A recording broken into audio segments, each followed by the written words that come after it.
All right. Handball, I mean.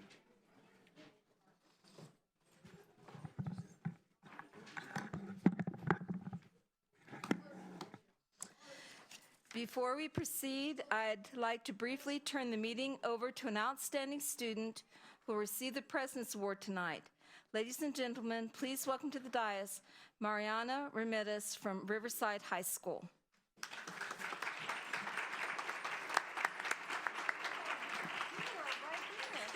There you go. Thank you, Ms. Woodruff. Good evening, everyone. My name is Mariana Ramirez, and I am a senior at Riverside High School. It is my honor and pleasure to call this meeting to order.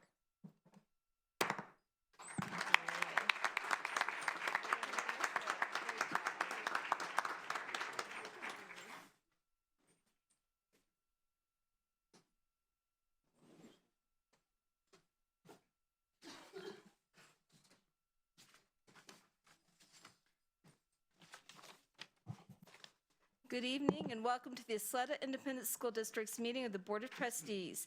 Whether you are here to address the board or to celebrate the accomplishments of those being honored here this evening, we appreciate that you have all taken the time to join us.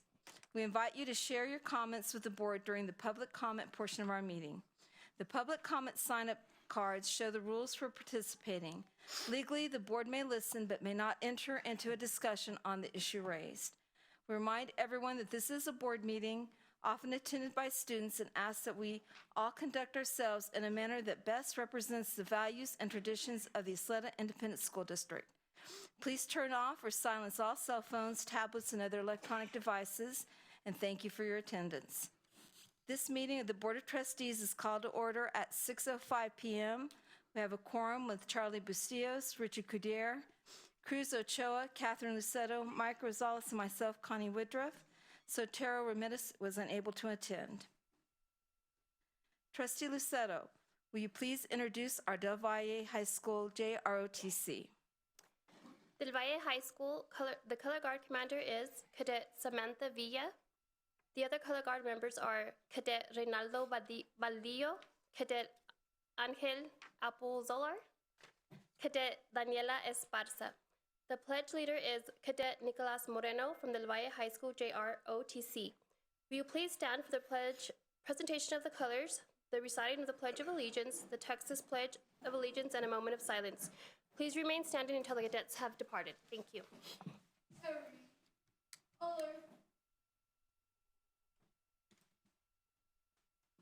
forward.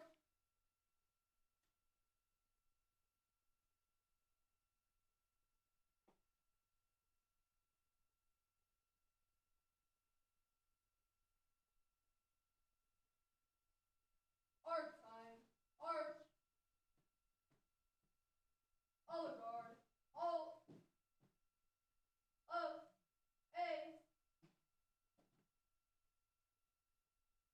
Airy. Alert.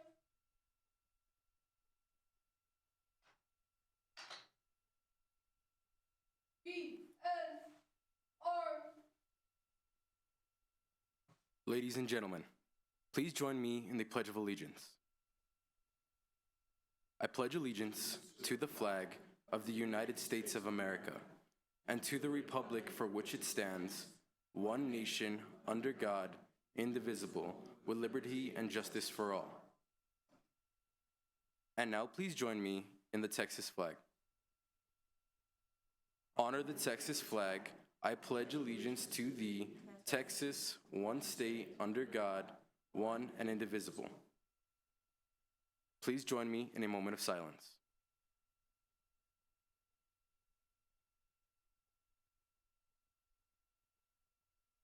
Thank you.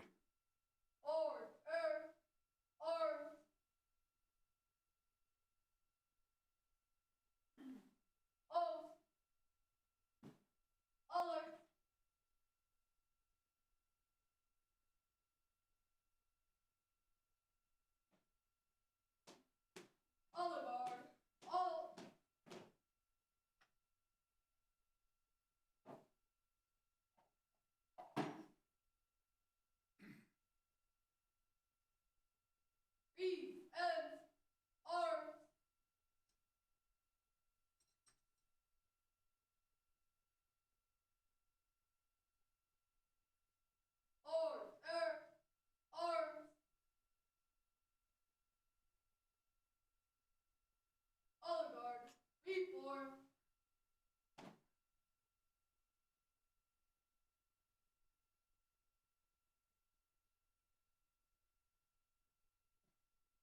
Other guard, all. Ends, ace. Right, ace. Forward, arch. Up, up, up.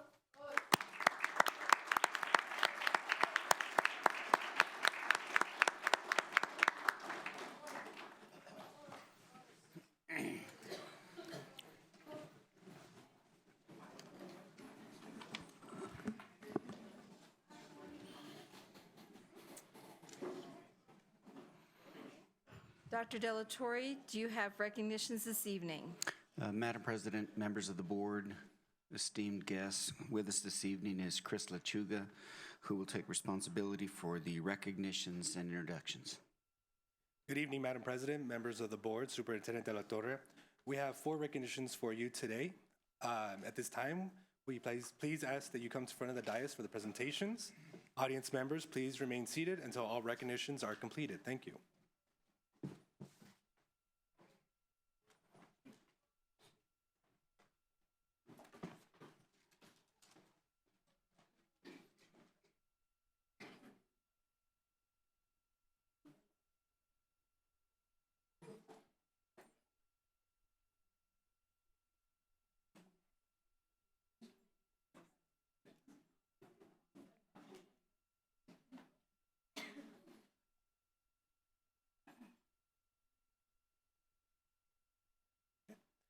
Our first recognition is in honor of Riverside High School senior Mariana Ramirez, who has demonstrated great leadership and service among her peers and in the El Paso community.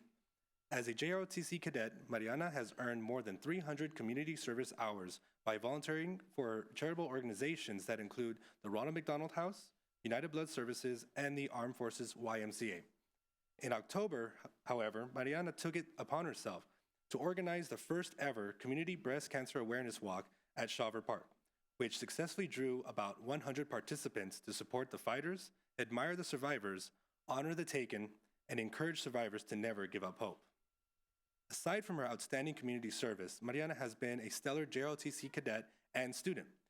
She is not only Ysleta ISD's highest-ranking JROTC senior cadet, but she is ranked in the top 10% of her graduating class, and she routinely offers to tutor students who are struggling academically.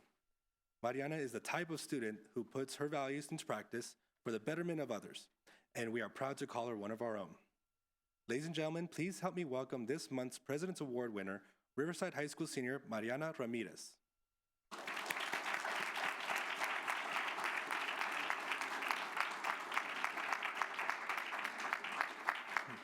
Mariana is accompanied by Senior Army Instructor First Sergeant Milton Johnson,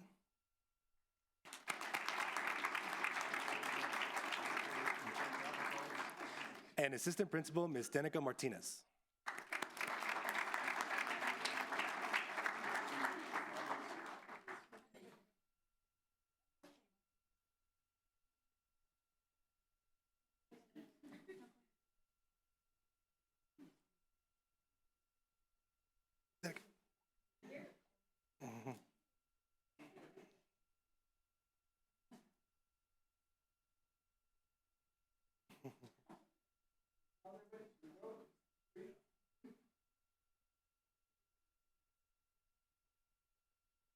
Let's hear it one more time for Mariana Ramirez.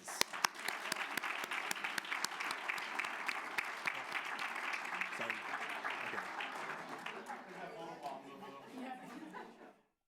Okay. Our next recognition is in honor of the Hanks High School Silver Knights Marching Band, which captured the Grand Championship at the 2018 NMSU Tournament of Bands last month in Las Cruces. 28 bands took the field in 4 classes, and the Silver Knights Marching Band show, Pocket Full of Posies, successfully eclipsed all of its competitors to earn the top score of 93.9. Congratulations to these students on their dedication, hard work, and musical talents. Ladies and gentlemen, from the Hanks High School Silver Knights Marching Band, please give a round of applause to drum majors Mariana Martinez,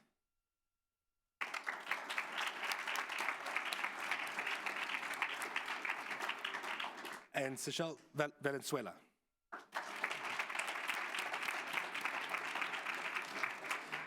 Dance captains, Viridiana Chan,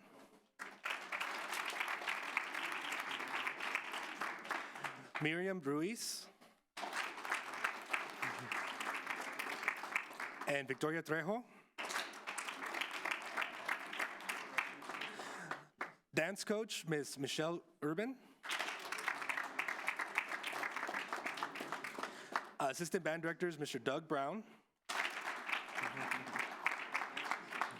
Mr. Calvin Edwards, and Miss Emily Petty. The Hanks band director is Mr. Horacio Gomez. And last but not least, Principal Enrique Herrera.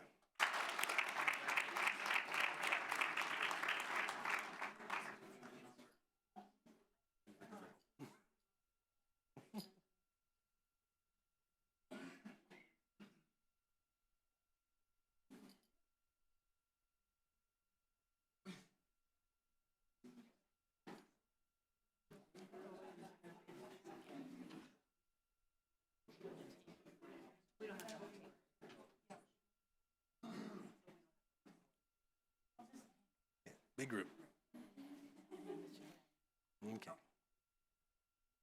Say cheese.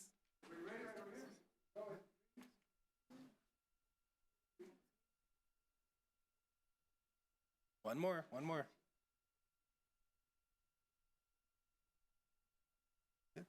Let's hear it one more time for our grand champions from Hanks High School.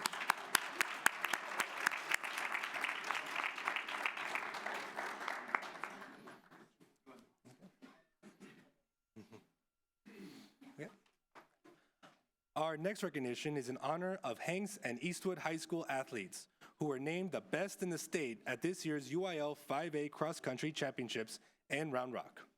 We begin with Hanks High School juniors Michael Abetia and Roger Rivera, who placed They placed among the top 10 runners at the state meet and were named All-State Runners. They are accompanied by head coach Ms. Kimberly Gomez, and once again, Principal Enrique Herrera.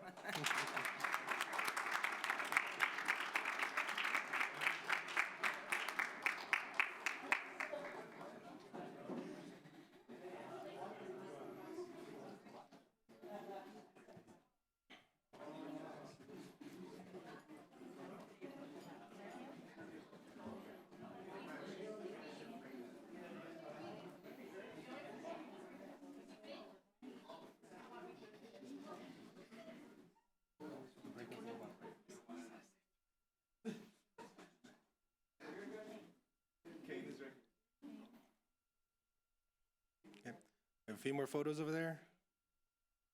It's okay. All right. Let's hear it again for the Hanks cross-country runners.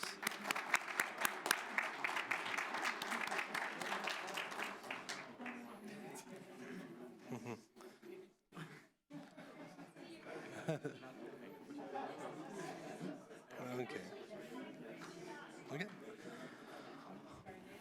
We also have the Eastwood High School boys cross-country team, which made history at this year's state meet when it captured the school's first ever UIL 5A state championship. The Eastwood team earned a total of 62 points to win their coveted gold medals, easily surpassing the second place finisher by 25 points. Ladies and gentlemen, please join me in welcoming the 2018 5A Texas Boys Cross Country Champions from Eastwood High School, beginning with Sergio Huertas.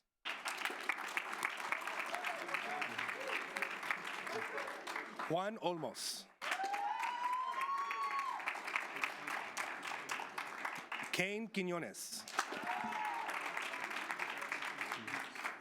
Elias Perez. Eddie Gallegos. Aaron Perez. Nathan Hernandez. And Victor Parra. They are accompanied by head coach Mr. Mike McLean and Principal David Boatwright.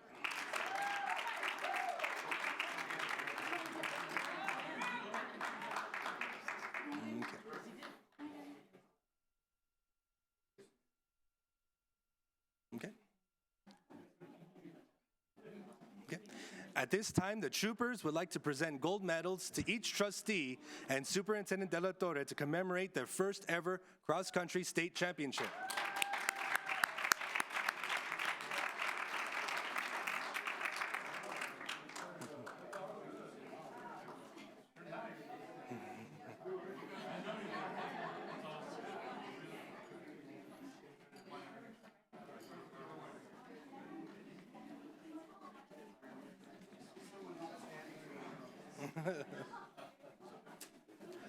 Okay. Big smiles. We have a lot of photographers. Big smiles. Keep smiling. Keep smiling. Keep smiling. Keep smiling. Okay, let's hear it one more time for our state cross-country champions from Eastwood High School.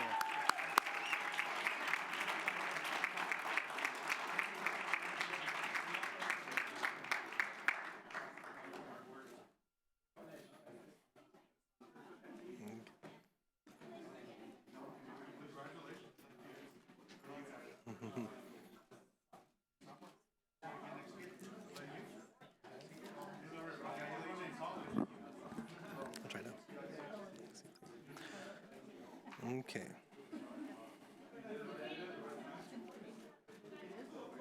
All right. Our final recognition this evening is in honor of East Point Elementary School counselors who recently earned a prestigious silver award from the Lone Star State School Counselors Association. They received the silver award for their school's outstanding and comprehensive counseling program during the organization's annual conference in Frisco, Texas earlier this month. By winning the silver award, they are now eligible to go on to compete for a gold award. Congratulations and good luck to you both in the upcoming competition. Ladies and gentlemen, please welcome our silver award recipients from East Point Elementary School, Ms. Adriana Arenas,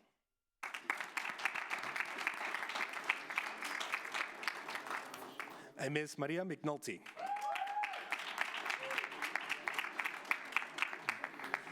They are accompanied by Principal Dana Boyd.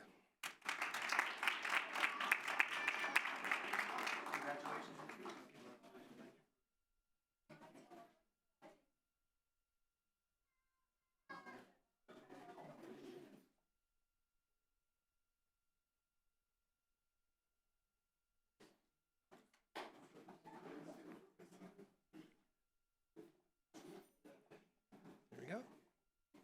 Okay. Big smiles.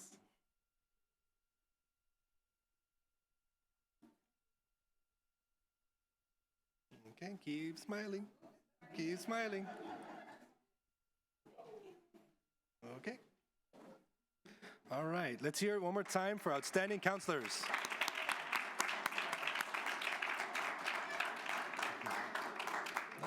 This concludes our recognitions for this evening. Thank you.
So I used it anyway because I'm like, everybody's sick now, so Not on the holidays, I know. that's what usually goes.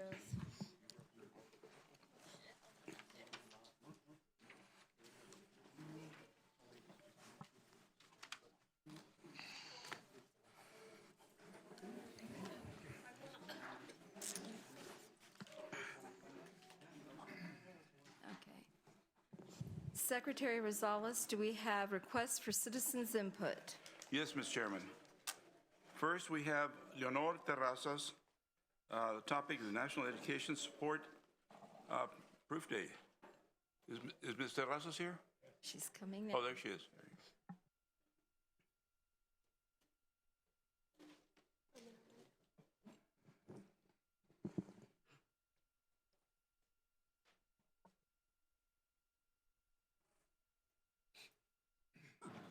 Good evening. Good evening. Good evening, Board of Trustees, Dr. De La Torre, and honorable guests. My name is Leonor Terrazas. I'm a Slaughter Teacher Association Vice President, Region 8 President. This week is American Education Week, November 12th through the 16th, 2018. All Americans will have a wonderful opportunity to celebrate public education and honor individuals who are making a difference in ensuring that every child receives a quality education. Today, November 14th, is National Education Support Professionals Day, which honors and recognizes the contribution ESPs make to public education. It is time to strengthen, support, and show respect for ESP, who are equal and essential partners in public education. They keep our schools safe, healthy, and running smoothly. Thank you for the opportunity to bring light to American Education Week and National ESP Day. I look for this board to continue to support our valued employees. Thank you. Thank you. Thank you, ma'am. Next, we have Arlinda Valencia. Excuse me. Again, we have Arlinda Valencia. There you are. On education employees. Yes, that's fine. Thank you. Good evening, Madam President Woodruff, Dr. De La Torre, and Board of Trustees. I'm Arlinda Valencia, President of the Slaughter Teachers Association. This week is American Education Week, and I'd like to take this opportunity to thank all of those who have worked for and supported public education. The history behind American Education Week started during World War I, when 25% of all draftees were illiterate and 9% were physically unfit. The NEA, the National Education Association, and the American Legion met in 1919 to seek ways to generate support for public education. These two groups organized and came up with a plan to raise public awareness for the importance of education. The first observance of the American Education Week happened in 1921, and here we are in 2018, and we're still seeking ways to generate support for public education. Right now, more than ever, we're having to continue the fight with our Secretary of Education, who does not support public education. We're having to fight our own state government, who would rather cut $33 million of special education funding instead of finding a way to equitably fund our educational system. Did you know that 9 out of 10 students in the U.S. attend public schools? Our schools must have the resources and educators to support students in every step of their educational journey. So it's very important to remember that public schools are where all students, no matter their background, come together to learn and to be inspired to reach for the stars. This week and every week afterwards. We must continue to thank and appreciate the educators who nurture and support each and every student in our schools. And we also appreciate you, the leaders of this district. We thank you for making the best choices in Ysleta ISD. You have made YISD one of the best public school districts in the area. Thank you. Thank you.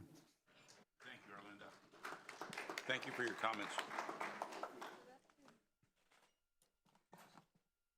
This concludes our presentations. Dr. Delatorre, do you have any reports this evening?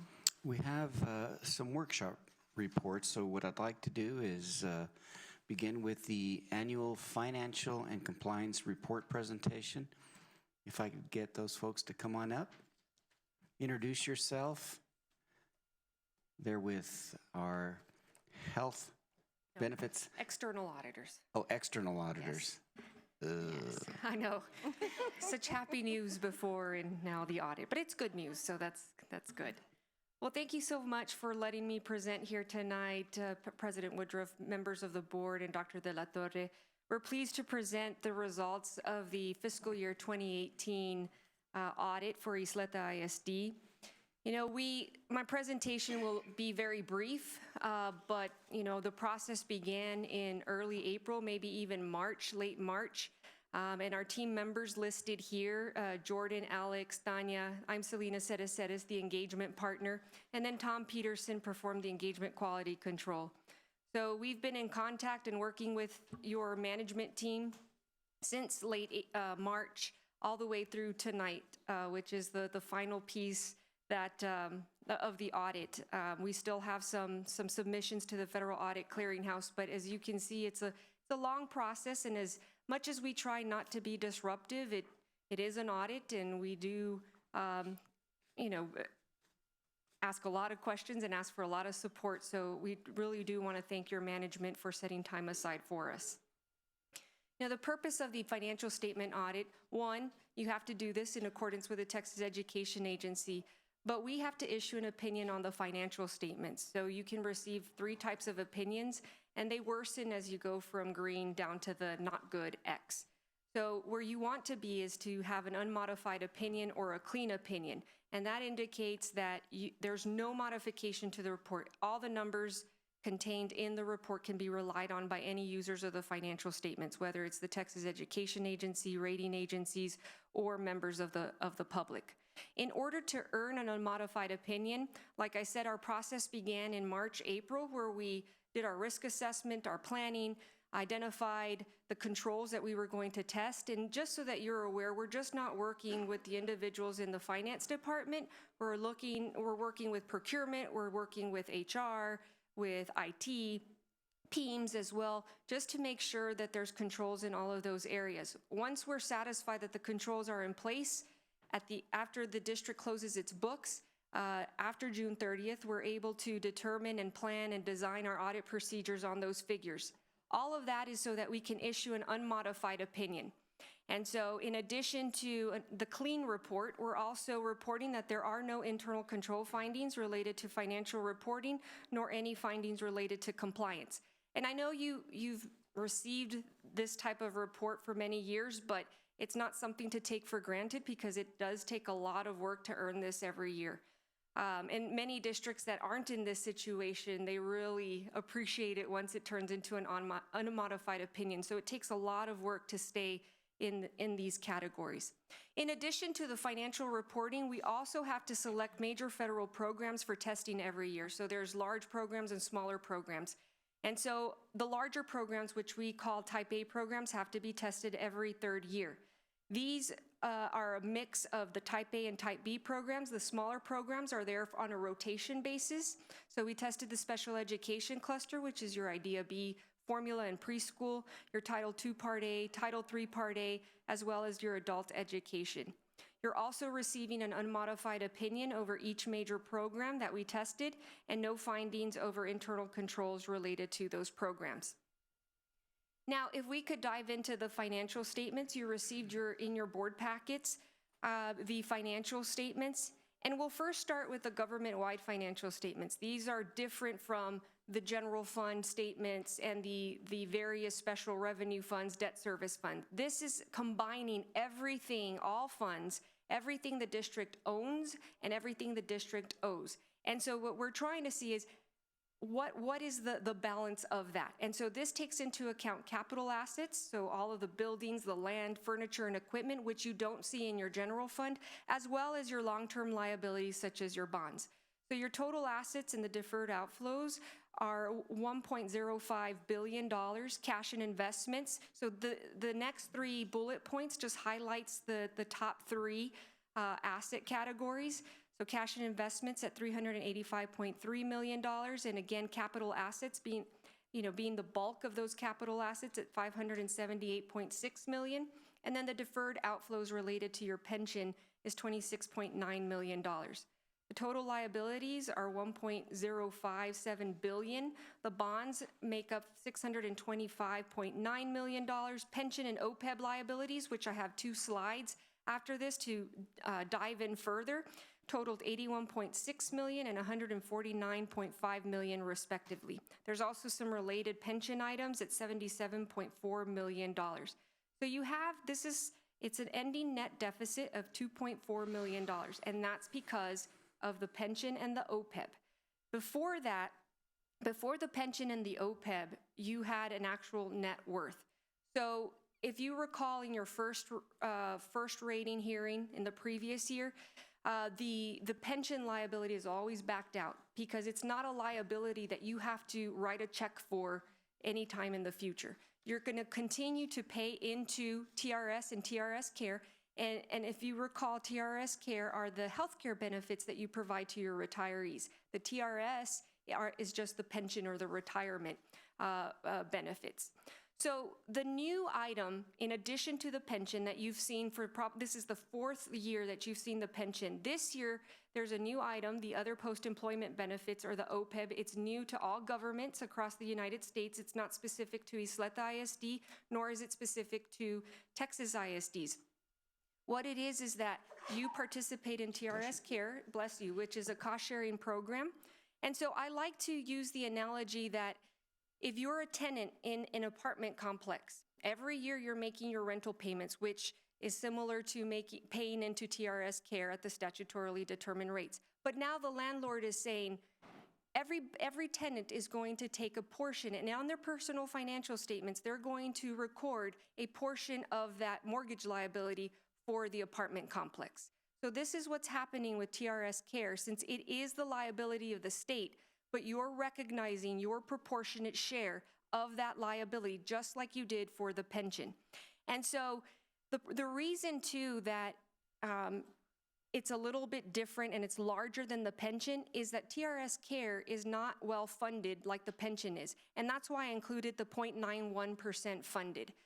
The pension is funded at 82%. All that means is that the assets compared to the liabilities at the state level is only 91% of that amount. So that liability is going to be greater. And so mathematically, what that's going to do, that proportionate share is going to be allocated to all of the districts that participate in TRS Care.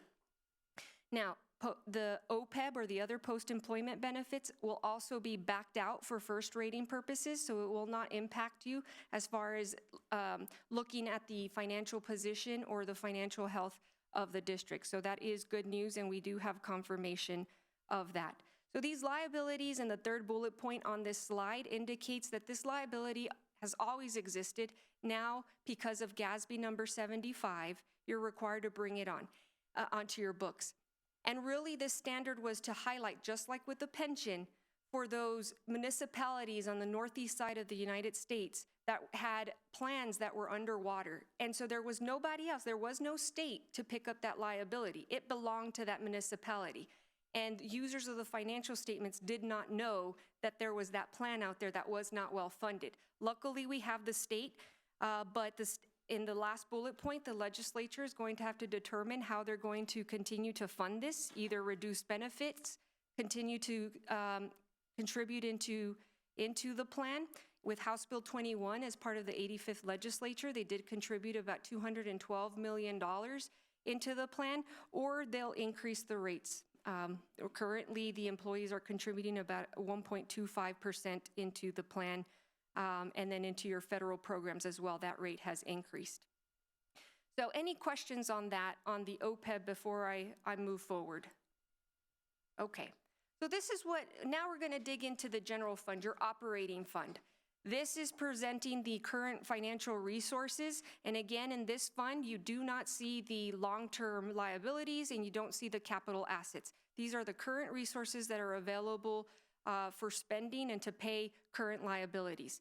So if we look at your total revenues for fiscal year 2018, they totaled $384.3 million, which is an increase from last year at $372.8 million. Property taxes at $75.4 million makes up 20%. So state funding at $264.4 million is 69% of your revenue in the general fund.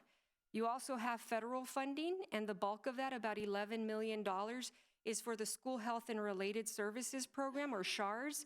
That's included in that $14 million, as well as some indirect costs for the federal programs. You have other state funding, which is the on behalf for TRS, and then other local funding at $9.1 million. I have a question. Yes. I like the presentation, but the total revenues, I see it. Could we put that comparison to 2017 on the property taxes state aid, just as a comparison? So last year, I do have that information.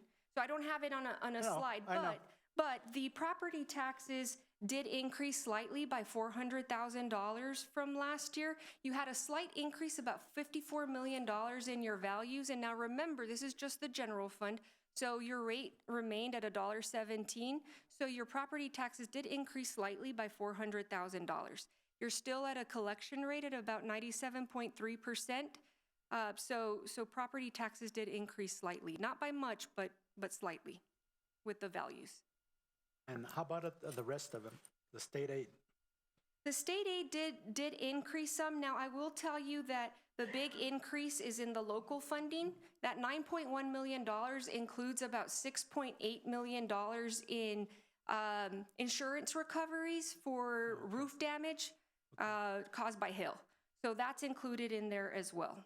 Okay, thank you. You're welcome. As far as the general fund expenditures, you'll see that instruction makes up 60%, and the percentage is at the bottom of the pie chart. And instruction and those related services total $229.6 million. The second largest portion is instructional and school leadership at $33 million. Student support is $20 million, and student transportation is $10.3. If we go down to facilities maintenance and operation at $49 million, about $10 million of that is solely utilities. So that includes all your your rental expenditures as well in that $49 million. In that category, you also have about $24 million in payroll. In total, out of the $384.4 million, you have $320.6 million in payroll. Last year, payroll was $312 million, so it did increase. Your payroll expenditures did increase by about $8 million. As far as comparing your budget to the actual results, your actual revenues exceeded the budgeted amounts by $10 million, and you were under budget as far as expenditures were concerned by $17.1 million. You did add to fund balance $18,000, so you almost broke even there, and expenditures did increase by $20.6 million from the prior year. So your ending fund balance is at $99.1 million. Before we go in, because the last slide shows where you should be and where you should not be as far as fund balance is concerned for the general fund, I'd like to take you through the debt service and food service funds. So the actual revenues for the debt service, and remember that's the levy that you assess. and you have a separate rate for that. Currently, it's at about, for this fiscal year, 2018, that is under audit, was 28 cents. So the revenues did exceed the budget by $2.3 million, and your actual expenditures were right under budget by $24,000. That's all your principal and interest on your bonds. Your fund balance did increase by $4.5 million to end the year at $44.4 million. What's unique about June 30th year ends is that you have a principal and interest payment that came due already on August 15, 2018, of about $23 million. So although the fund balance is healthy, you don't start receiving your new property tax revenues until December, January, and February. So you need a healthy fund balance to turn around and make that interest and principal payment. If we look at your child nutrition or your food service program, your actual revenues of $23.6 million were under budget by $600,000, and your actual expenditures were also under budget by $2 million. Your fund balance increased slightly by $123,000, and your ending fund balance was $2.6 million. It's about 11% of your expenditures. What's different about the Child Nutrition or Food Service Fund is that the Texas Department of Agriculture doesn't want you to have more than 90 days, whereas the Texas Education Agency wants you to have at least 90 days in fund balance for the general fund. So it's a fine balance on food service to keep the fund balance low without going into the red. So that's very a difficult balance. As far as your general fund unassigned fund balance is concerned, that's the fund balance that's available for you to appropriate, to budget with, and to use. So what I like to do is to take the current expenditures, and this graph shows if you were to continue spending at a rate of $384 million every year and revenue stayed the same or revenue ceased, 30 days, your fund balance would last only 30 days if it was at $31.6 million. The optimal fund balance to continue at this rate of spending would need to be at $94.8 million per TEA requirements. Currently, it's at 61 days at $64 million, and anywhere between 60 and 90 days is good per TEA, except that 90 days is the optimal fund balance. But the 30 days is the area that you want to avoid as a district in the state of Texas and under the purview of the Texas Education Agency. Any questions for me? That's all I had for you tonight. Any questions from the beginning or anything?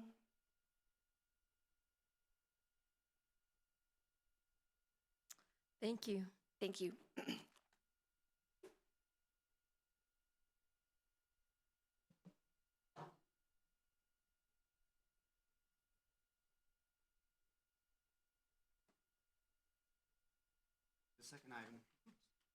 The second item on our board workshop agenda is the Health Fund update presentation. If I can get our gentleman to come up and introduce yourself from Gallagher and tell us a little bit about our medical plan forecast. Sure. Madam President, Board of Trustees, and Superintendent De La Torre, my name is Lou Arias. I am with Gallagher Benefit Services, and I just wanted to say good evening, and we appreciate the opportunity to present and give you an update on your fund balance for the health fund.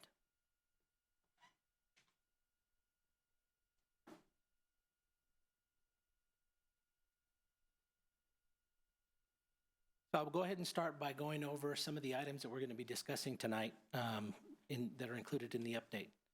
So first, we're going to go over a recap and go over your claims history so that you can see where you came from and where you are relative to where we are today in 2018. We're going to go over some of the assumptions that Gallagher made in forecasting moving forward. We're going to review your current rates and benefits. We're going to show you what was forecasted for 2018 and to provide you with a forecast where we see 2019 going, and then providing you with next steps once we look at what 2019 looks like. So we look at your claims history. The graph up on top mirrors the table down below. And we're looking at claims history for 2016 and 2017. And I have claims through September for 2018. These are the average claims per member by plan. And so if you look at 2016, your average member spend was about $6,068. In 2017, it was $7,024. And through September for 2018, it's risen up to $8,054. We also have it broken out by plan. And so plan 1 is your high plan. Plan 2 and 3 would be your mid-range plans, and plan 4 your low plan. And it's not surprising that your first plan 1 and plan 2, which are your more rich benefit plans, are costing you more money than plans 3 and 4. So some of the assumptions that we made for the forecast is in 2018, moving to 2019, that there were no change in plan designs. Plan designs remained the same. We didn't anticipate any movement or migration from one plan to the other since plans did stay the same. The same enrollment numbers were used for the remainder of 2018, and we used those same numbers for the forecast of 2019. We didn't change anything for 2018 to the stop loss level. It includes a credit for pharmacy rebates, and so we can assume $350,000 per quarter. We did not include the numbers for your special plan. That's the plan that's provided to your employees who may waive coverage because they have coverage elsewhere. So none of the numbers that we're talking about today include that special plan. Increases for 2019, your ASO fees, since you are self-funded, these would be your administration fees. We're looking at an increase of approximately 3%. Your stop-loss premium with Aetna is currently at an increase of 29%, and I'm going to go over some of that towards the end of these slides when we're looking at next steps. But that was a significant increase on your stop-loss, and the stop-loss is that portion of insurance once the district pays what you guys are self-funded for. The stop-loss would kick in and reimburse the district. That's the actual insurance portion of the program. And so that's a significant number. Your ACA fees, PROCORI fees, an increase of about 6%. Gallagher made some calculations, and we're saying that you're trending at about 5.6%, 6% on your medical, and approximately 11% on your prescription drug spend. Aetna's reports are showing that your medical spend is at about 4.7, and we're real close on the prescription drug at almost 12% for your prescription drugs. So moving along, your 2018 rates remained the same. There were no changes. So that table up on top shows by plan the number of, the amount that the district pays towards each plan, and then the amount that the employees contribute for each plan to include their dependents. So if you look at the far right, plan 1, so across the bottom you have the district contributing $434.42 across the board, and then what the employees paid depending on the plan that they select. Below that I have the enrollment numbers. And so interestingly enough, your rich plan has 178 enrolled members. Plan 2 seems to be the more popular plan, which at 2,250. Plan 3, 935. And then plan 4 is your lower plan. That's the least expensive to your employees. That's the second most popular plan as far as enrollment numbers at 1,657. So we use those numbers moving forward to forecast 2018 into 2019 for a total of 5,020 enrolled members. So we did not, in 2018, there were no changes to benefits, and going into 19, there will be no changes in benefits. So the plans remained the same. Plan 1 I brought up was, plan 1 and 2 are the plans that are costing you the most. Those are the two plans that have the lowest deductible. However, the employees do pay a bit more to be on those plans. And then plan 3 is your mid-range plan. That's the other popular plan. And then, plan 4 is your high deductible health plan, which is the other popular plan because that is the plan that the employees pay the least amount to participate on. But it does have the higher deductible. So no changes to any of the benefits going forward. So if we look at the history of your fund balance from fiscal year 09 to 18, you can take a look at, on the left, the table starting in 2009, moving on down to about 2014 is where it kind of jumps out at you, where you fell into a negative into your fund balance. That's also when the district decided to implement and make some changes and made changes by adding plan number 2 and plan number 4, the high deductible health plan. That's also when the district had to make the decision as to increasing the employees' contributions, which, you know, being sensitive to YISD employees, nobody likes to have them pay more for their contributions. But when looking at where the fund balance was at 2014, that was a necessary move, and it did help. Because if you look after that, 2015 to 2018, we didn't see a negative again. Can I just ask a quick question? Yes, sir. Can you go back to that previous slide? Yes, sir. Why did it drop from 2015 to 2016 so much? When you we lost over 1.3 million there. When you see drops like that, it could be a couple of things. So the plans that when they were brought in, there may have been some migration since you added those two new plans. And so that when you have migration, it kind of mixes up the numbers as to how much is being contributed to one plan over the other. And then you can also contribute it just like a lot of these other tables as to you have some years you have just a bad year with claims, with high cost claimants. Thank you.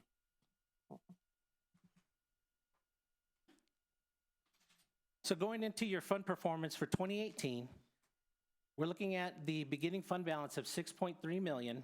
And if you look at the table there on top, it's broken out by month, starting with January through September of 18.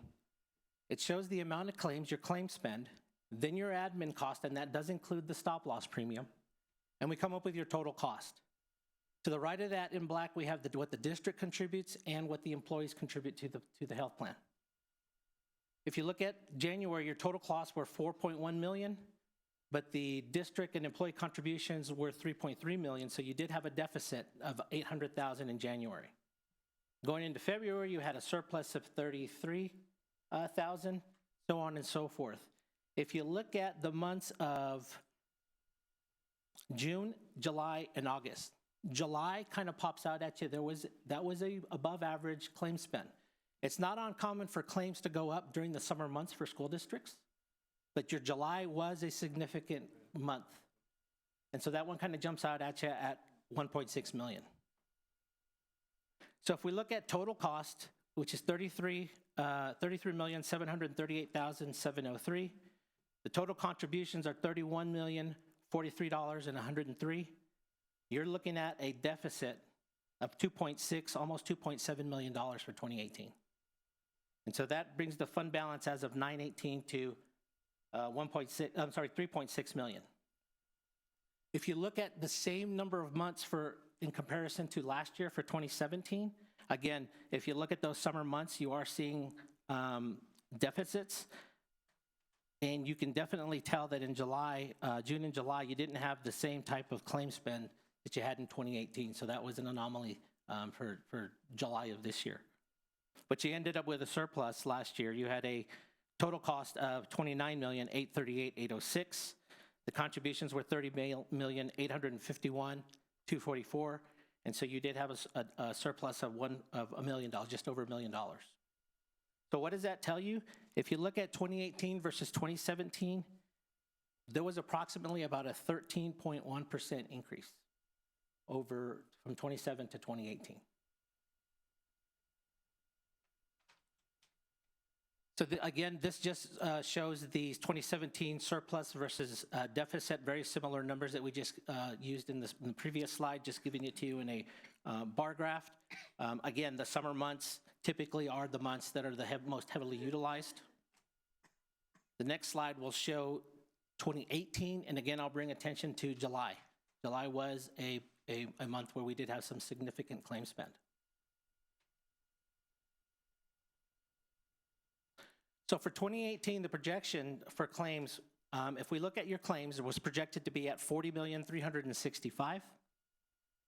We did include in this slide the rebates, the anticipated rebates that would have come from pharmacy. If you recall in a previous slide, it was assumed $350,000 per quarter.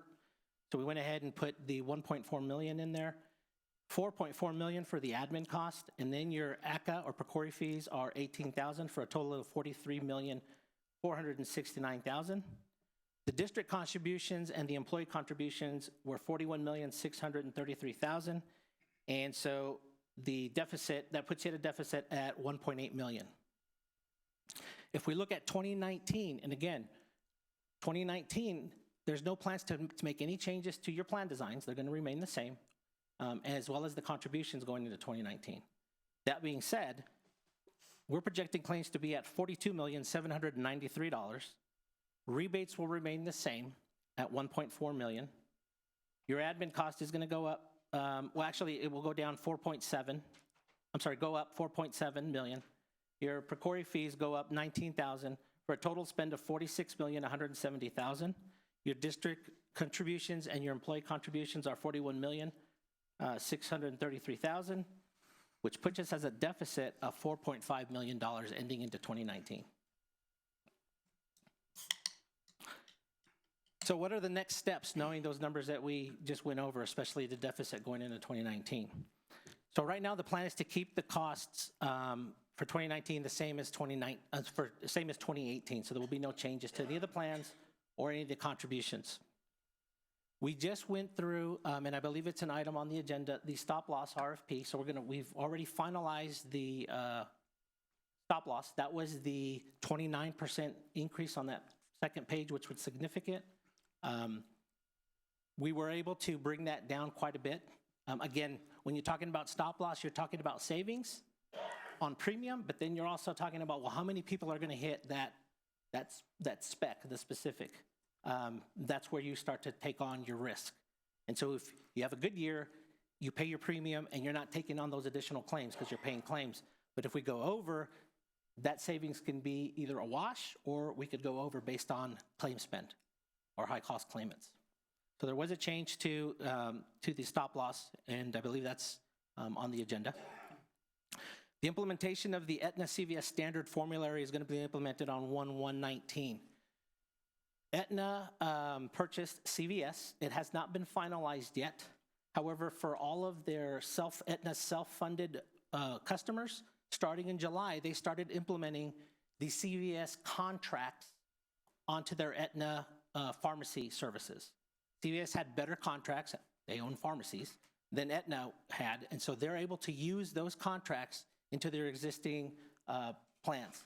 They don't have as deep a discount as a standalone CVS pharmacy plan, but there was significant savings to make that change over to the standard formulary. That's going to be implemented on January 1st. It's going to equate to about a $1.2 million savings over the Aetna, the current Aetna formulary, an Aetna prescription drug program. We're in talks with benefits in finance and purchasing to market the medical, but this would include the pharmacy, the stop loss for 2020.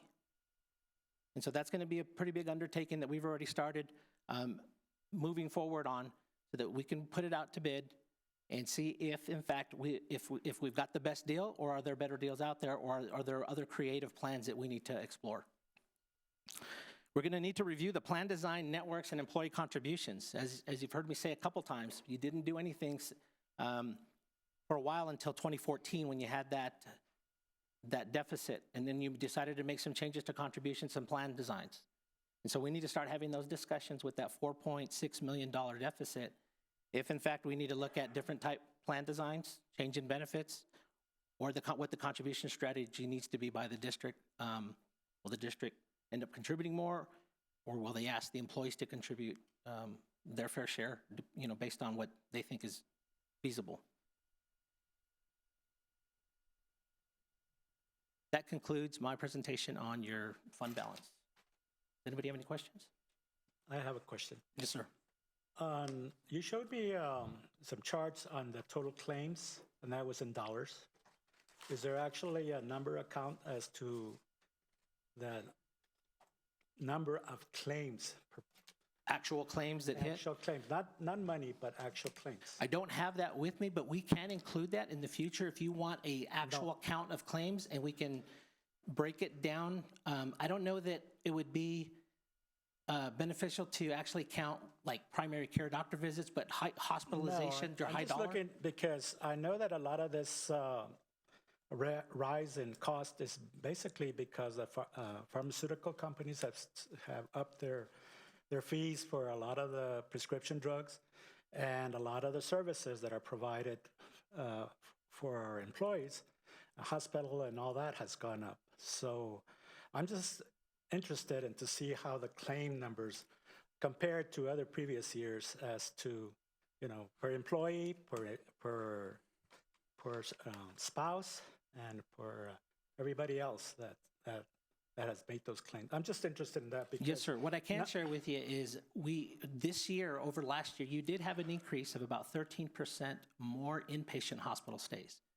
But they were high-level inpatient hospital stays, meaning intensive care or telemetry. Those are your high dollars. And those are kinds of data that I would be interested in because, dollar claims are just very general.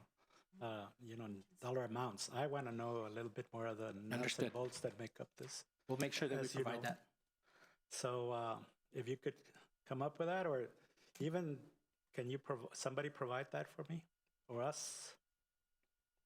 Because I'm just interested. I know that our employees are paying more and more, but are they making more and more claims? That's because I feel that the deductible and everything else is going up. So just to go to a doctor costs you a lot of money. No, I think what he's stating is that hasn't changed. The employees haven't paid more in the form of copay or deductibles or anything like that since 2014. What's happened is that their medical conditions have been far more serious than they were the previous 2 years. But I would still like those numbers. Okay, absolutely. We can absolutely. Because what you're basically saying is that you're projecting a 10, 11, 12% increase to maintain the current health and welfare benefits. And that's because at the current rate. Correct. And you're projecting the cost of pharmaceutical and medical are going up next year. I mean, they have been rising. Every year they continue to go up, and then you throw in, your actual high cost claimants, the number of highest cost. Yeah, because then we're dealing with probabilities of how probable is our employees going to be using these services, and that's based on their age and their health and everything else. So there's other factors playing into this. Absolutely. Any other questions? Is there any interest in putting a solicitation out in the near future? The solicitation is being worked on as we speak, and it should be hitting the streets first week of January, if I'm not mistaken. And so we've already started working on the RFP language, what exactly we're going to be putting out, what to include. And at present, that RFP language is based on our current medical plan? Typically what we do is we ask carriers to match current benefits, see if we can get a better deal as is without making any changes. And then we encourage them to come up with other strategies and creative ideas to help curve cost. A lot of times they like to submit different options in the form of narrow networks, ACOs, EPOs, which do have some significant claim savings. But then it gets to the point where, which plans how many of those plans do you want to have? Do you want to go straight narrow network and not give anybody the option to buy a broader network if they choose to pay the difference? And so when we put that solicitation on the streets, we do ask for, and they're real good about sending in their different ideas and different types of plan designs that help either keep rates the same or come in below where we're at now. Would it be appropriate or premature to convene a health benefits committee, an inclusive process that would invite associations, employee associations, management, health professionals, your organization to start talking about the plan design to see whether or not there's an appetite for any interest in adjusting co-payments? Yeah, we can do it a couple of ways. We can actually hold committee meetings, or we've done it in the past in the form of surveys. People are real good about sending in surveys. In this district, they're surveyed out. I think if they see one more survey, claims will go up. Survey of the survey. They'll start seeking medical attention. But that's absolutely a possibility, and we would encourage that type of feedback. Okay. Does the district currently have any programs or strategies in place to encourage employees to maybe not put as many claims by using like teledocs or not going to emergency rooms right away, or things that kind of educate employees a little bit more to reduce costs so that maybe that we wouldn't have as high of claims? That's a real good question. And the answer to that question is there are programs in place. For example, you do have an on-site clinic that helps people eliminate going to the urgent care, because some folks will mistake an emergency room, a freestanding emergency room, as an urgent care. They're different, and they're very misleading in the way the signage. And so there are programs in place to help those employees differentiate the difference between an urgent care, an emergency room, and the utilization of your clinic here. There is also a teledoc feature that your current benefit plan has, and we did see an increase of usage on teledoc. And so we're starting to look at those numbers a lot more closely. Now, those types of visits are usually going to be very, minor type, fevers, infections, rashes, and what sort. So they're not high dollar claims, but those can very easily become a high dollar claim when somebody decides, I'm not going to use that teledoc service, and I'm going to go to one of these freestanding clinics, and it turns out it's an emergency room visit, and it ends up costing several $1,000s when it could have been done in your clinic or using teledoc for less, a couple $100, if not less. And so there are programs in place for that. There's communications that go out to employees. In fact, we just had a mid-year review with your current carrier to talk about improving that communication based on some of the reporting that we got back in utilization on emergency rooms versus primary care doctors. I think you will also find that you'd be surprised the number of people that don't actually have a primary care doctor. And so it's, when they get sick, they either look online or, they remember seeing the clinic down the street on the corner that says open 24 hours. Unfortunately, those can be very costly. And so there are programs in place. And so we'll be looking to work with your carrier on how we can improve the communication piece, but more importantly, that they actually put those to practice and that they're compliant with those types of communications. Because in the end, it's going to cost the district less money, but it also costs the employee, the end user, less money. They go to these freestanding emergency rooms, that can go towards a deductible versus a copay. One more question. Yes, sir.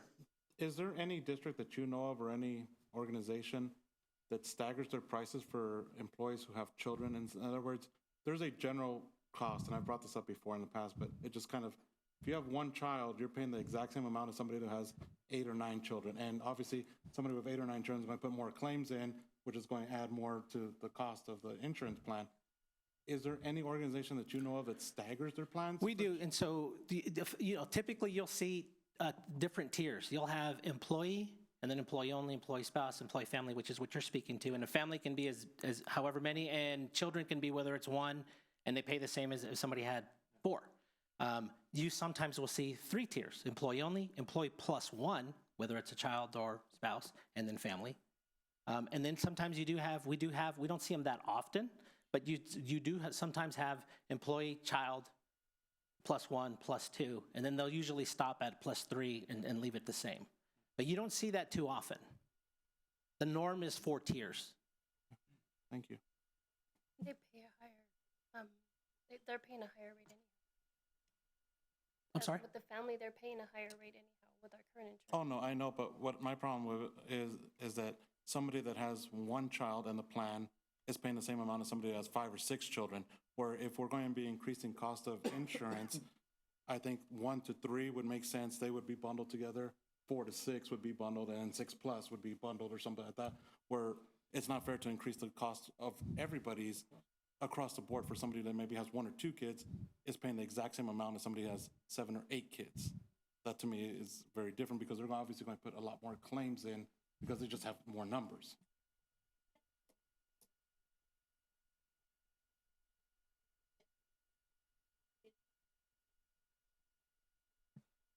I mean, not to debate. Yeah. No, not to debate. Part I'm of the just, that was just interesting norm as far as healthcare. The industry norm is 4 tiers, and that's what you'll find most common, but it's not uncommon to have an employee plus 1 and then start on the employee child, but it's not the norm. Because then you get into, are you singling folks out with more than 1 child, discrimination, blended family. Correct. Just a lot of things to consider. Not to say that it's not out there, but, okay. Thank you. Yes, sir. Thank you. Thank you. Thank you. At this time, if the board has any questions for the internal auditor, Champagne is with us this evening. Good evening. Good evening, all President, Mrs. Woodruff, Dr. Delatorre, and everybody. I actually have one question that, Yes. and I'm pretty sure that it's not really for you, but for our, but it pertains to the audit. I noticed in one of the reports that an outgoing principal put in some suggestions as far as it was bus. The buses were not heated or cooled and it was for the pre-K. So they were saying that, pre-K children, it's nicer to have that kind of thing. And I was just wondering what happens when a principal turns in that kind of feedback during an audit. Good evening.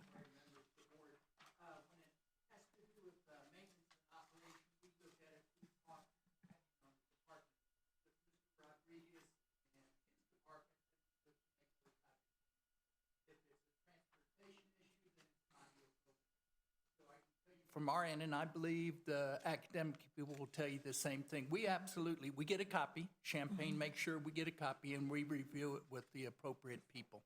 That's good, because it just seems a shame because to me, our outgoing principals are kind of the experts leaving the school, and for them to be able to give us some input like that is kind of valuable, and not necessarily that we have to do everything that they say or anything like that, but that we can maybe take some of it and move forward with it. Absolutely, and I think my colleagues would agree that they have a lot to offer. They have that experience out on the campus, and we pay attention to it. Well, that's all I had to ask. Yes, ma'am. Thank you. Thank you. Anybody else with any questions for Ms. Champagne? Thank you, Ms. Champagne. Thank you.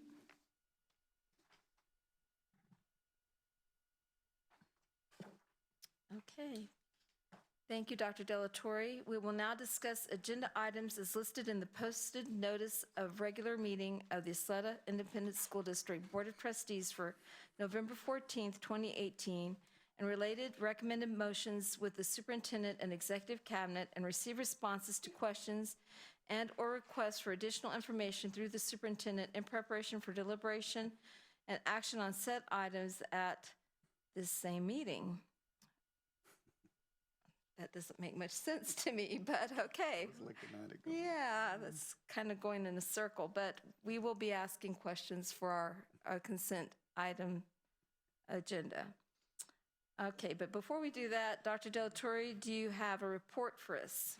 Yes, Madam President, members of the board, guests. Earlier this week, I attended the annual meeting of the Texas Urban Council of Superintendents, a statewide network of leaders that meet regularly to discuss topics relevant to our traditional urban school districts that share some of the same characteristics, specifically large urban school districts that have had a history of declining enrollment, that are geographically limited relative to expansion, and that are having challenges because of the declining enrollment relative to finances and resources. They're made up of the 11 largest urban school districts. As you know, I serve as the council's chair-elect, so Ysleta will lead important statewide discussions on issues such as the new ADF accountability system, our modern school design. They're very interested in learning more about how the Ysleta Independent School District has been able to analyze, consolidate, combine, remodernize, and build new schools, something that we seem to be doing more effectively than some of our colleagues around the state. As chair-elect, I plan to give both the El Paso Independent School District as well as the Isleta Independent School District a voice at the state and national level. I want to thank the Board of Trustees, as does Mr. Juan Cabrera, who expressed his support in allowing us to have a voice at the table.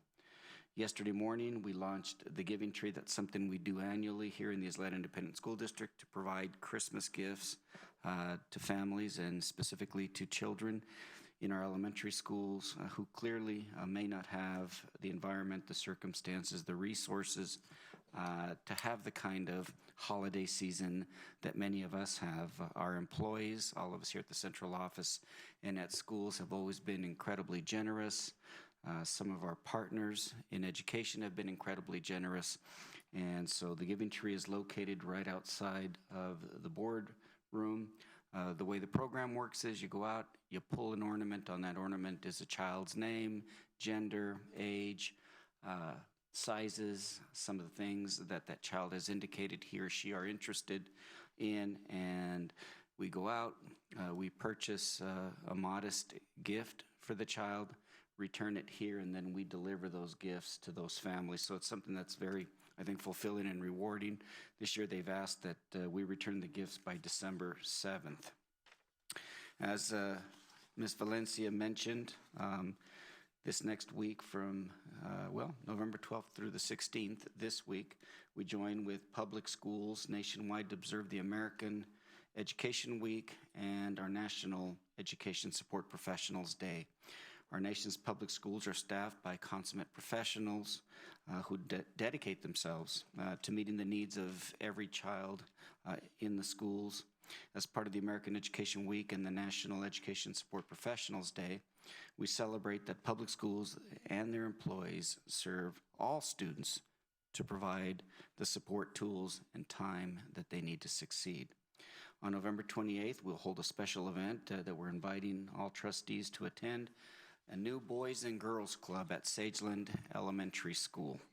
This makes the first time, or marks the first time, that the Boys and Girls Club of El Paso will operate a site that serves children in our Lower Valley. We are thankful to provide another child-centered resource for our Sageland parents and community, and we look forward to a long partnership with the Boys and Girls Club of El Paso. At 5:30 on December 12th, we will hold our first ever Realize Your Dream commencement ceremony for adults who have sacrificed and struggled to earn their high school diploma for a number of reasons, but now qualify for the alternative path to high school graduation due to recent changes in the state's law.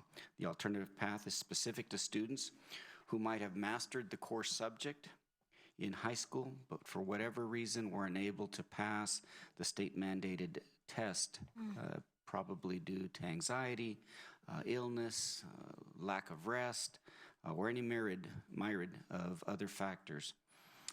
Our Pupil Parent Services Department has worked diligently to aid those students in their pursuit of a diploma, and it's our privilege to host this graduation ceremony to honor their perseverance, their resistance, determination, and success.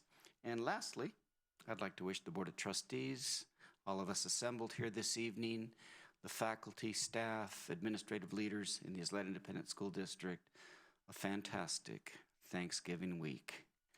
At this time, I'd like to ask Board President Connie Woodruff to share a few comments about an experience she recently had in our district that promoted the idea of kindness in an extraordinary manner. Thank you, Dr. Delatorre.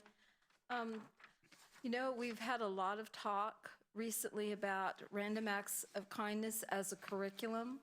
And honestly, I feel like that what I'm going to tell you about reflects how that our students really do know about random acts of kindness and how that that's even more important than a curriculum. And so I want to tell you about 7 Isleta High School students who embodied the spirit of our Service Excellence Initiative when they showed extraordinary care, concern, and kindness for substitute teacher Carmen Rubio.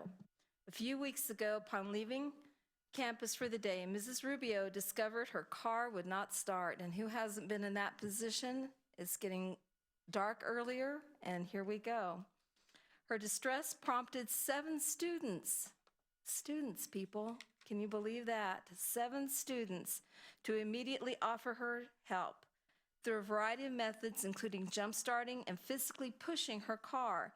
The students not only got her car started, but they worked together to ensure Mrs. Rubio stayed calm and comfortable. Some students worked on her vehicle while others kept her company, and they even gave her a blanket to keep her warm on this particularly chilly day. Their kindness was so remarkable and unexpected that it prompted Mrs. Rubio to share her story with Ysleta High School administration as a testament to the goodness and compassion of today's students. Daily, we hear of tragedies and horrors taking place in our world, and that happens too much. But that only makes it more imperative for us to share the wonderful stories taking place in our schools. On behalf of our district, we offer our appreciation to Ysleta High School students. I may have to have some help, Dr. De La Torre, on pronouncing these names. Hadomir? I may have to have some help. It looks like Hadomir Jaromir Hernandez. Hernandez, Christian Hernandez, Esteban Gonzalez, Brenda Galvan, Brianna Galvan, Paola Varelas, and Sofia Zamago. Perfect. How about that? We made it through. And I ask their forgiveness for slaughtering their names. For their assistance to Mrs. Rubio. We all need more kindness in our lives. These students are wonderful role models for their peers, and we honor them tonight for their extraordinary service and kindness. And I would hope that we might give them a round of applause.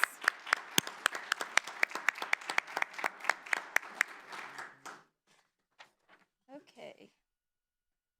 Moving on, I think, Ms. Matheson, don't we need to go through and review the agenda before we start?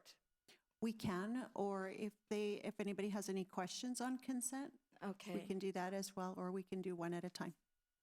So do we need to read them for questions, board? Okay.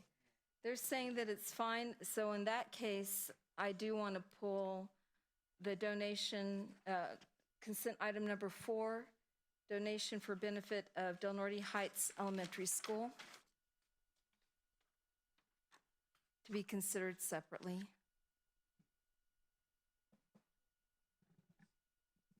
Okay, so, Are we pulling number? oh, and that's another question. Number 9 was pulled because Mr. Ramirez wanted to recuse himself. Do we need to keep that pulled, or? No, it's me. I'm looking at our, We already pulled it. It's in the pulled agenda item. yeah, but can we put it back into the consent, Mr. Safi? Yes, there'd be no reason not to, because the trustee who was going to recuse himself is not here and will not be Okay. voting at all. It's actually me. Oh, I'm sorry. It is. it says the wrong name then? Right. Okay, If Mr. sorry. Rosales didn't know it should Never, remain. I'm mind. sorry. I read Sorry it about the wrong way. It's as Mr. Sotero Ramirez. So we do need to keep that pulled then. Okay. All right, so the order of the agenda has been approved. May I have an electronic motion and second on the remaining consent agenda items listed on this agenda as recommended by administration?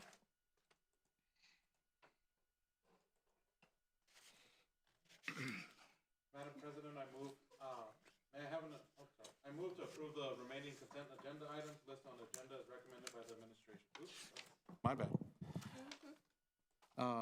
I move to approve the consent agenda items as listed on the agenda as recommended by the administration.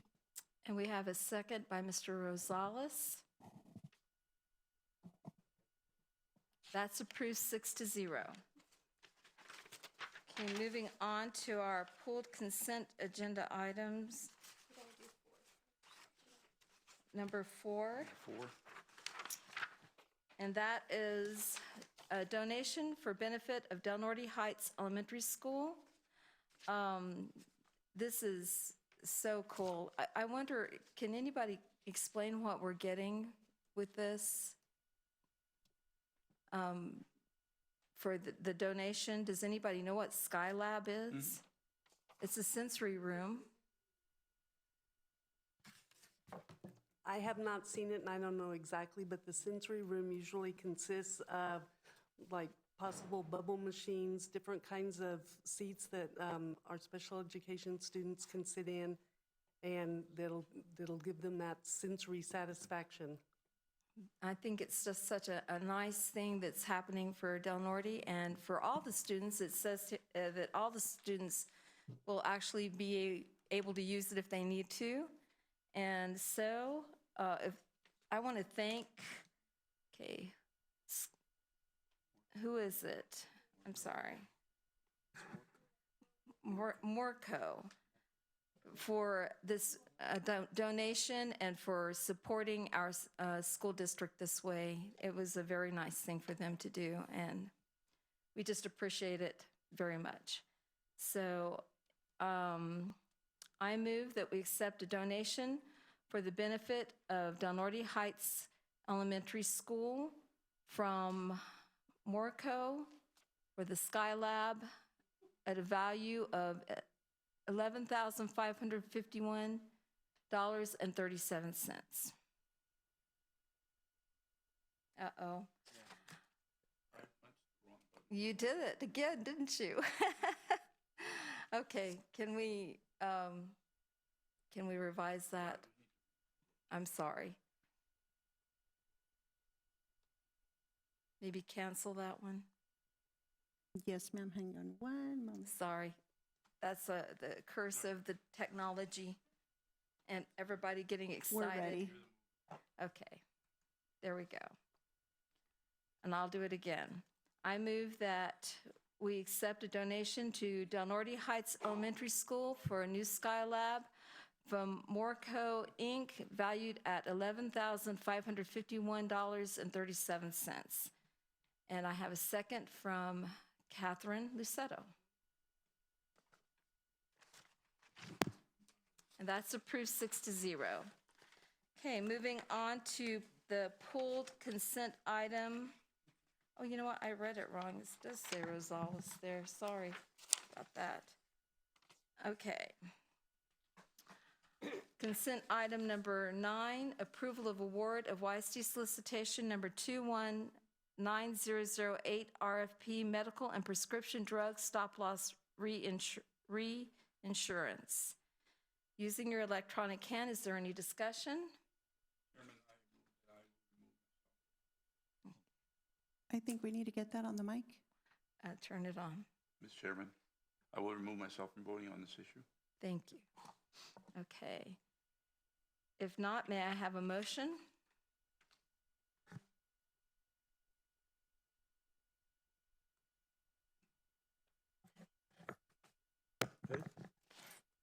I move to approve the award of the YISD solicitation 219008 RFP with Aetna Life Insurance Company as shown on the solicitation documents for medical and prescription drug stop loss reinsurance during the period of January 1st, 2019 to December 31st, 2019 for a not to exceed annual amount of $3,500,000 from various district funds with a possibility of 3 and 1 year extensions contingent upon final negotiations, in-house counsel review, and Form 1295 certificate of interested parties. And we have a second by Catherine Lucetto. And that is approved 5-0 with 1 abstention. Okay, moving on to our action items. Action item number 1, award of cooperative requisition number 13369, landscape structures and safety surfacing. Using your electronic hand, is there any discussion? If not, may I have a motion?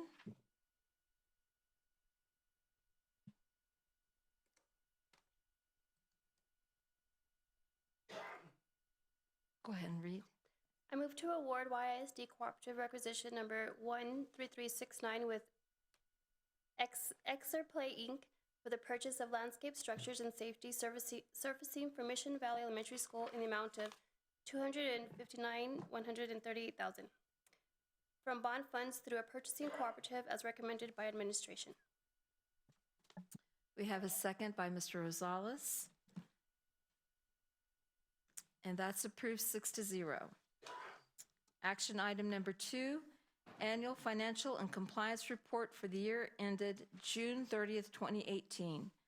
Using your electronic hand, is there any discussion? If not, may I have a motion?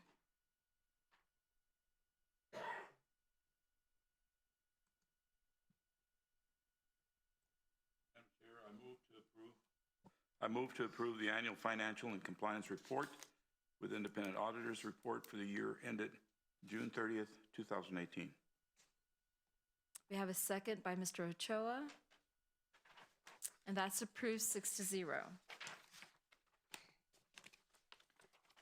Action item number 3, initial determination regarding prevailing wage complaint on 2015 bond projects BP 14 and BP 07. Using your electronic hand, is there any discussion?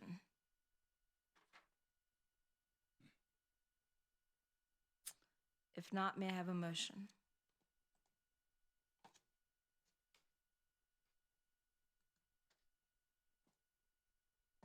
Chairman, I move that based on the information presented, including letters from the subcontractor, Desert Contracting, and the verbal agreement of the worker Mr. Juan Veloz, regarding mispayment to Mr. Veloz as a general laborer rather than as a HVAC duct installer, the board determines that there was a prevailing wage violation for 164 hours on BP 14 and for 67 hours on BP 07, and that enforcement actions should be taken accordingly under Government Code 2258, including a mandatory penalty of $60 per day or partial day of violation to be determined. And we have a second by me. And that's approved 6-0. Is that it? May I have a motion to adjourn? So moved. Wow. Beat you on that. Woo.